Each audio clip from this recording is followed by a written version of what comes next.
Welcome, everyone, to episode 105 of 1 Hour, 1 Decision, 1H1D. I am Chris. And I am Tom. And we take 60 minutes and play a random game on Xbox Game Pass and decide, wow, look at that, Tom, yet another sequel. But this one's about the Age of Dragons. It sure is, as we're going to be talking about Dragon Age Dos. That's 2 in Spanish for all you non-Spanish-speaking people out there. Developed by BioWare. Hey. This is our second BioWare game, right? Yes, I believe that's correct. Yeah, we played Mass Effect Andromeda way back when. And this game was way back when. It was came out on March of 2011. Many moons ago. Many moons ago. And as always, I play this on the PC. It was 10.5 gigabytes on the PC. Tom, what about you? It's got to be that it's a 360 game because it was 7.5 gigabytes on the Xbox One. BioWare doing their thing, making sure you're getting those savings on the Xbox. Needed to fit on the DVD. Definitely need to fit on that DVD. And what kind of game fit on that DVD? It is a third-person action RPG. I wrote the exact same thing. With the same number of letters and the same punctuation. Yes. That's great. I mean, or I should say capitalization is what I meant to say. Yeah. Definitely. And that's good because now we got to find out what that game loop is, Tom. What is that game loop? We have divergent answers here, I think. We definitely do. Yes. I'm going to editorialize mine as I say it. Battle enemies and make decisions to advance the narrative. Yeah. Well, I wrote allow Varric to tell his story about you and progress the story while leveling up your crew. Yes, that is what happens. Yeah. In the hour that I played, that's what happened. So at least that's what I understood was happening. And I like it. Yeah.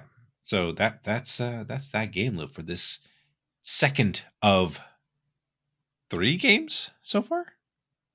Yes. Well, it depends if you consider there's Dragon Age Origins, then Awakening, which is an expansion to Origins. Oh, okay. Then there's this, which is Dragon Age 2. And then, Dragon Age Inquisition is the most recent entry. I didn't realize that they had renamed the first one because I was like, as I was looking at the games out there, Origins, like I guess made sense, but I thought it was like, is it like a remaster of the first one or something like that? So it was a little confusing to me when I saw that. I was like, are we actually playing the second one, or is there like, I don't know. I thought I got Inquisition and Origins a little confused. Just I didn't look at the game, the actual, just the box art or whatever. So Origins is called Origins because your choice at the beginning of the game changes like your intro story, like prologue chapter. Well, yeah. Let's get into what we liked about it then, shall we? Yeah. Because Tom, you actually played the first game. I did. I played and loved Dragon Age Origins, but we'll get into it a little bit more later. But I never got around to Dragon Age 2. Yeah. That said, I appreciate very much that this game got me into the action quickly. There is kind of a quick select of like what kind of character are you going to play. Yeah. And it gets you like really like into combat like right away. So you're very quickly you're figuring out how this game plays. And when it comes to RPGs, you know that's not always the case. You could spend a lot of time in exposition before you ever actually pick up the controller and start controlling your character. Hey, we've definitely played a lot of those. So I appreciate that this game very quickly got me like, I was like, oh, this is how I play the game. I'm getting into this real quick. Yeah. I liked, and I think this is BioWare's like what they do best, minus the flying system in Anthem. The rest of the game is trash, but that's besides the point. Is the conversation system. Yes. although I heard was this the beginning of their toning down of the conversation system, like simplifying it rather, because I feel like maybe in the first one and like definitely their older games, they did Neverwinter, right? They did Neverwinter Nights. Yeah. So like in those games, like you had a lot more choices and stuff like that. There's like what, maybe four or five choices at the most. This is definitely a Mass Effect style. What's the Paragon? What's the Renegade option? Uh-huh. And they give you like the short version of what they're going to say, and then what your Yeah. character says doesn't always match what you picked. There's some But it worked. I mean, pitfalls I thought at least because we played Mass Effect Andromeda and Yes. stuff like that. I understood that like what you selected in your dialogue was not going to be that. Mm-hmm. I just took the symbol in the middle to be more like what I would understand to be like how my character would Yes. be tonally say things. Yes. So I think it does a good job of communicating that, where yeah, you can tell if you're going to be combative or placating. Yeah. Like, yeah, what are you trying to do to the conversation here? right. But and like overall though, I thought the dialogue had a lot of diversity, at least like from what I saw and how things played out, and like you could see different reactions and stuff like that. And I kind of looked through the menu system a little bit, and you could see that there's like basically a bar that tells you if they're like this person's at odds with you, or or is really like in favor of you or liked you a lot. So thought that was kind of neat. And the choices in the game, like at least even from that small time that I had with it, you could see that they put the little sprinkles of like, hey, you can decide to do X or Y, and then kind of that's your path for that time being, and see what happens. So like I mean, one of the first things was that, at least I remember, was the choice of either going to work for the mercenaries or working for, I believe, was it the thieves? Were they thieves?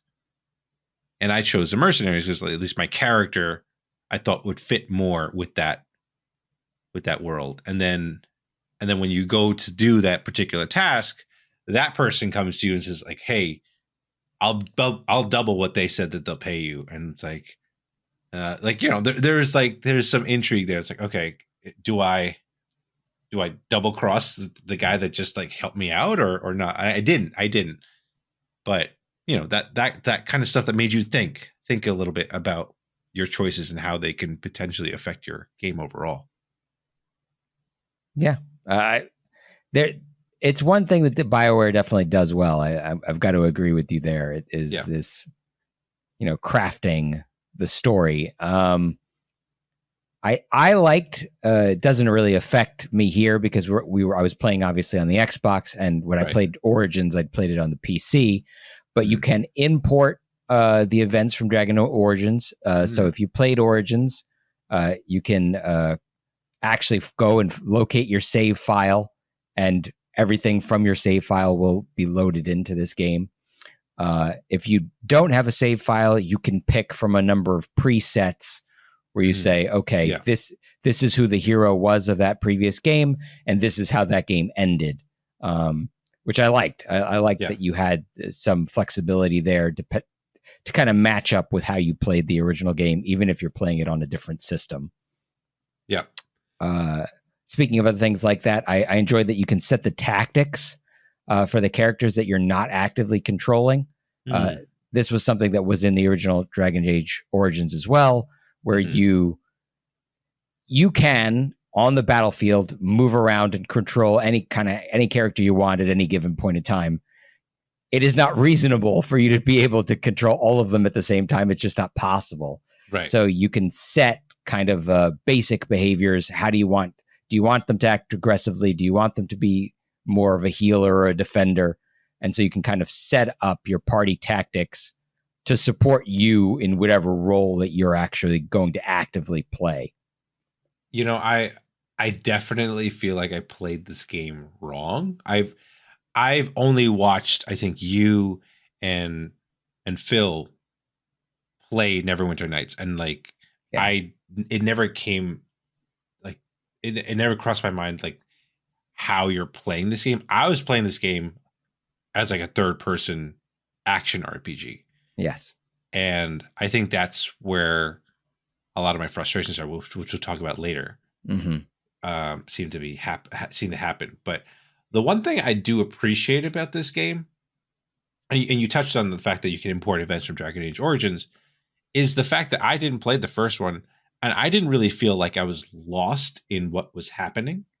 Yeah. Like they did a pretty good job of like, I mean, it kind of worked both ways, because in one way for you as a player that played the first one, you can see whether it's certain characters or things that happened that you're like, oh yeah, that happened in the first one. That's cool. Like for me, I'm just looking at a blank slate, but I was still I was engaged and maybe not getting the references, but it didn't matter to my playthrough, right, which was cool. I thought that was kind of neat.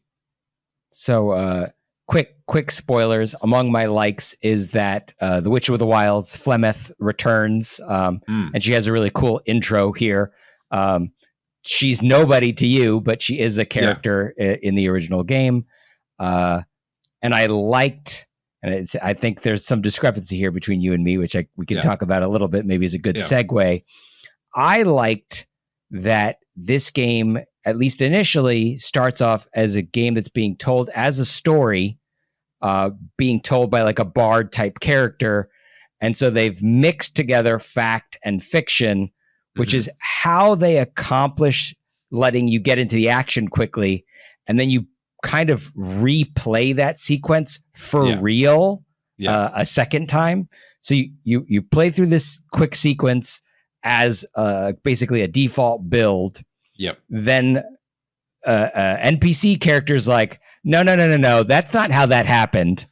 And then you replay the sequence again, and this time you've actually fully built your character and set a bunch of options. Yeah.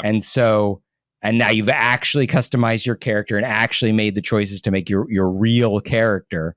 And so then you catch up to that same sequence that you had played right at the beginning. Yeah. I thought to me, that was pretty clever. I thought it was a good way to get me in the game very quickly, but also, let you reset it and fix it so that you're playing now you're committed to the character, and this is who you're actually going to play, and their hair color's right, and their eye color's right, and they're right, they're the right class, and holding the right weapons, and all this sort of stuff. All the really minutia that I get bogged down in. Yeah. They found a way to like get me into the game inside the hour without me just spending that hour in character creation. So good on them for that. How long did you take once you got to that sequence? To character creation? Yeah. I mean, it more or less murdered the rest of my hour, which I think perhaps we move on to dislikes now. Yeah. Okay. So it sounds like you did not love what I just described. Yeah, I was honestly, I was a little confused by the whole situation. And to me, if they're going to do that, and okay, again, I get it. It's the second game. So not many people that are playing the second game would need this. But if you're going to have that sequence, do a little bit more, like at least ask the question, is this your first time playing a Dragon Age? And like, give me a better tutorial. If you're going to do that sequence, because like, again, I was just really confused about how to control this game. Because like, I would like click on attack a couple of times, and then like maybe one of the clicks would work. I'm like, what's going on? Like, why is this working? And then I didn't realize that you could pause. You could pause the game, right? You can, but not. And this to me is, it's different than Dragon Age. It's the Origins. It's different than playing one of the Baldur's Gate games or Neverwinter Nights games, where you like pause the game, go and assign specific orders to each one of your characters, and then unpause the game and watch it play out. Like that's not how you play this. This is more about like assigning behaviors. Yeah, but like and then they'll do it. at least from what you were saying earlier, the fact that you can do that mid combat, like what happens? And because like I didn't even do that. I think only near the end of the game or end of my hour. You can hit the pause button and then go and go into the menu system and change things. Oh, okay. I thought like you would pause like in combat, like literally like there, and then like you would select the character and then choose something. Okay, you have to go into that menu. In Dragon Age Origins and, you know, a lot of these older BioWare games, the Baldur's Gates and whatever, that's exactly how you'd play it, where you would hit the space bar, the game would straight up freeze. You'd go and, you know, RTS style, go and select your units and give them orders, and then hit pause, unpause, and then they would go do it. This game plays differently. This is much more of an action RPG. Got it. It retains some of those elements, but it's not. I think that was the thing that confused me more, was I was trying to play it like a Diablo or whatnot, and it just didn't feel like Diablo. Like it was like a half-baked version of it. Yeah, because I agree with you. It sits somewhere between the two, and the game I don't think didn't look great. And again, I understand it's a fairly old game, but yeah, it was. It definitely didn't look the best, and I have to say some of the character design, like the first few minions or whatnot that you're fighting, they just looked to me like putty, the Power Ranger putty villains. Like they even had the same heads. Yeah, they even had the kind of the same motions and stuff like that. Like, what is this garbage? But it was actually funny because friend of the show, Marissa from Crown Heathens, was like super excited when she saw Flemeth, and like you mentioned, because she's a big Dragon Age fan, and she was like, you know, this person was like apparently like just a regular old lady in the first game, and then she's like, there's like a reveal that she's like this crazy witch or whatever. So I was, you know, it's cool to see that, and I don't know if I'm a fan of my sibling in this game. You know, it was kind of a jerk. You're the brother? The brother. Yeah. Yeah. He was. So that was kind of messed up. I did like, because again, with the conversation system, I just full on went with the snarky remark for everything. So like, you know, every time he would like say something, I would like clap back at him, like, shut up, just like just get in line kind of thing. So that was fun. And for a game that's called Dragon Age, I literally thought about this. It was like just like there wasn't enough dragons, and then they literally the Flemeth character flew in, and I was like, oh, there's a dragon, but it's still not enough. Like and then like there was one part where I was like, oh, can I become a dragon? Like I thought this in my head, and my character asked that exact question. I was like, this is nice. Like again, kind of going back to what that like, but yeah. Well, what else? This game was not a hit for you. I say so. I agree. You can very much tell that this was, you know, a 360 era game. It shows its age for sure. To agreeing with you on some of the art choices, like I think it's silly that your character's mom somehow looks younger than my player character. She's a pretty hot mom too. Yeah, it's just like I was like, this lady's not wrinkled, doesn't have a single wrinkle on her face. And here I am, this grizzled man of a character. I'm like, right. Yeah, I mean, I got to ask you, because I don't know what skin complexion you used, but I picked obviously a darker skin complexion, and she was darker as well. So I'm assuming, did they? Was it lighter for you? She certainly matched my complexion. That's cool. I mean, I know we're talking about our dislikes right now, but that's kind of cool that they thought about that. Yeah, I mean, that is the kind of detail that you, not that I don't want to say expect from BioWare, but it shows itself in some of their design. Yeah. speaking of design choices, there's a comical level of gore on the characters when you're fighting.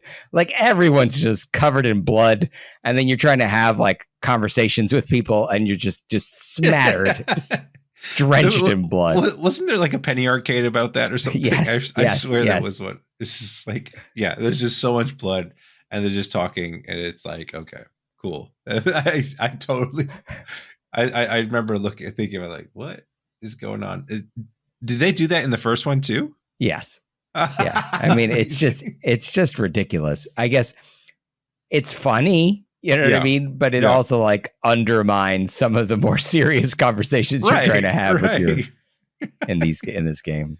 I also wanted to point out that, as you pointed out, as someone kind of new to this game, I think there are kind of a lot of decisions to make in terms of managing multiple characters out of the gate, even in just like the tutorial mode that you're playing in, even in the mode that doesn't even really count, where you're like upgrading 4 different characters at once. Yeah. And I mean, that's fine if you're comfortable with these kinds of games, but if you are somebody who isn't used to that, like it's, you know, you could be confused very easily by well, where do I put these skill points? The game's not recommending where to put them. It's not like you should put these into strength. It's like, no, you got 3 points, put them wherever you want. And it's like, it does a good job of telling you what each of the, you know, places you could put them, what to do,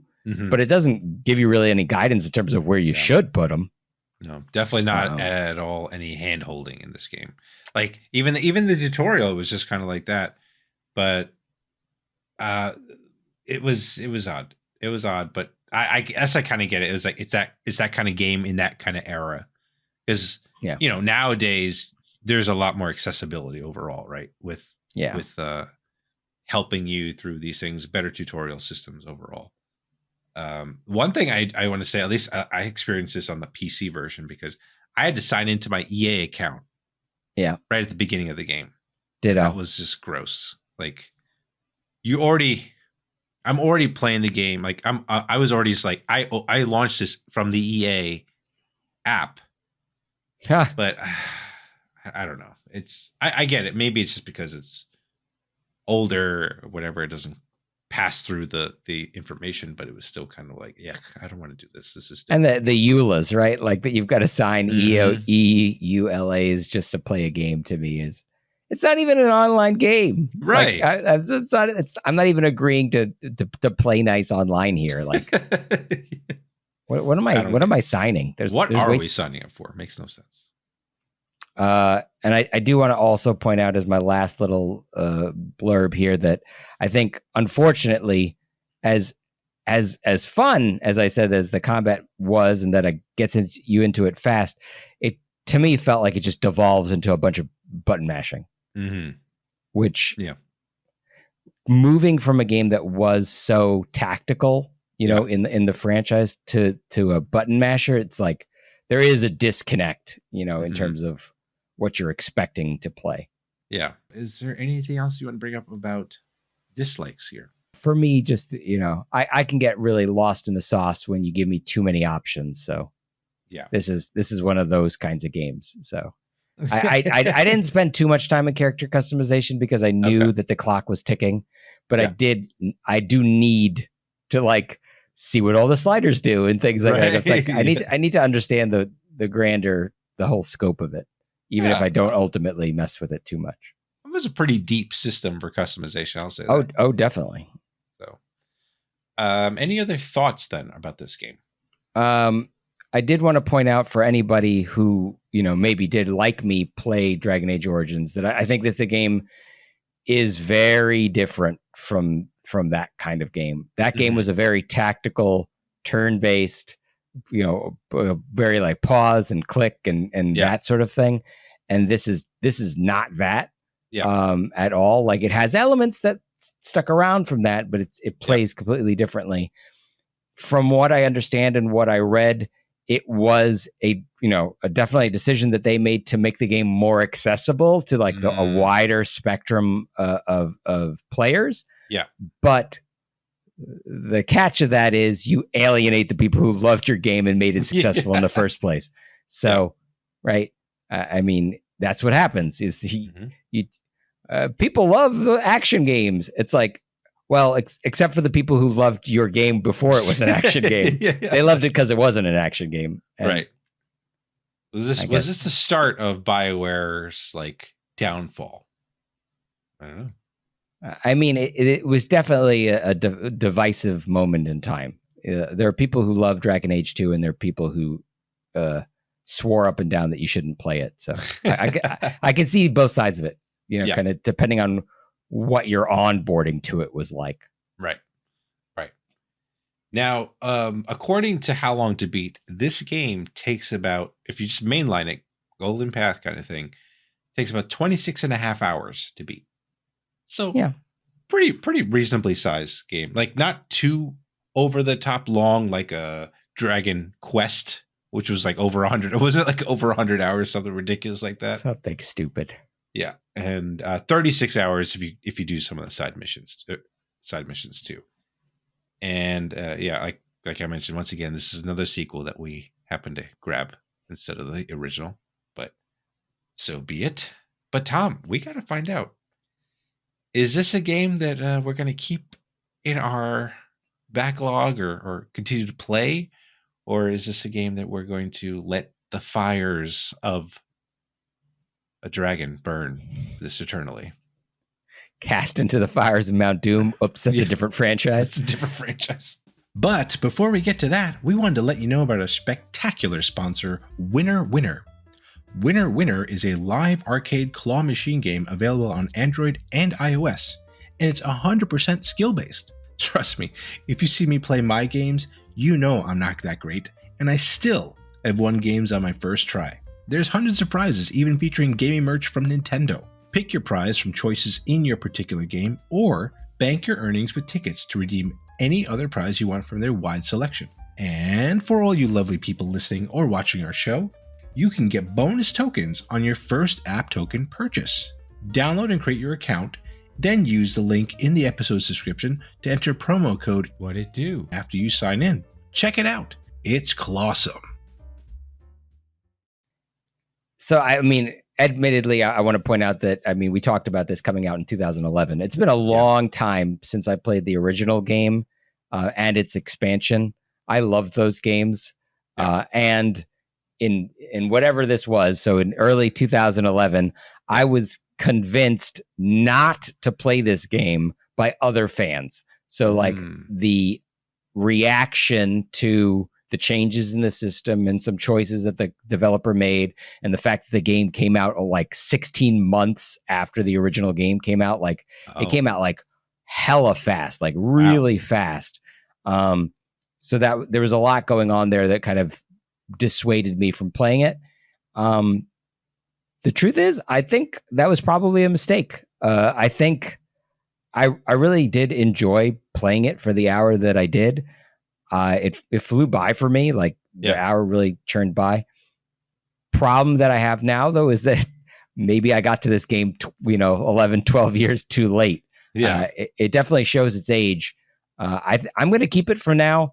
I don't know how much more of my time it's going to get, but I definitely liked what I played. Yeah. Cool. How about you? Yeah, for me, BioWare, we talked about this already.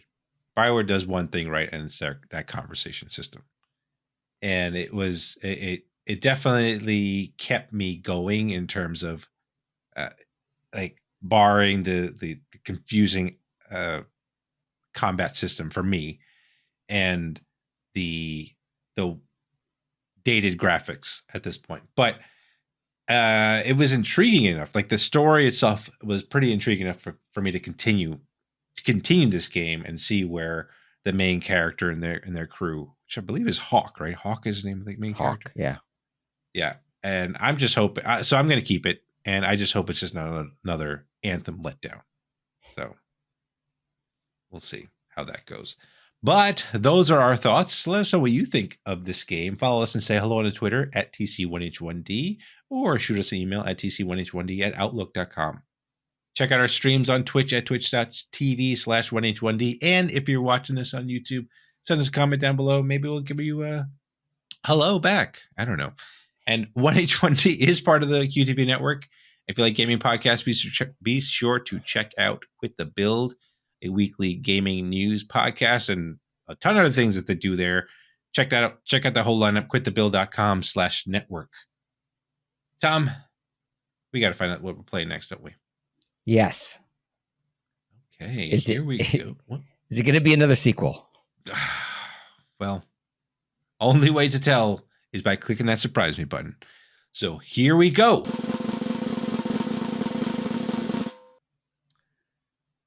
It is another sequel. Yes, amazing. Halo Wars 2 Standard Edition. You know, I've played some Halo in my life, but never the tactical turn-based strategy game that this is. Yeah. Well, we're about to find out, Tom, how this game plays on a console. And I know, I think I have an idea of how this game plays on a PC, but we'll see. So Halo Wars 2 is our next game. Thank you so much, everyone, for tuning into this episode, and we will catch you on the next one. Thanks, everybody.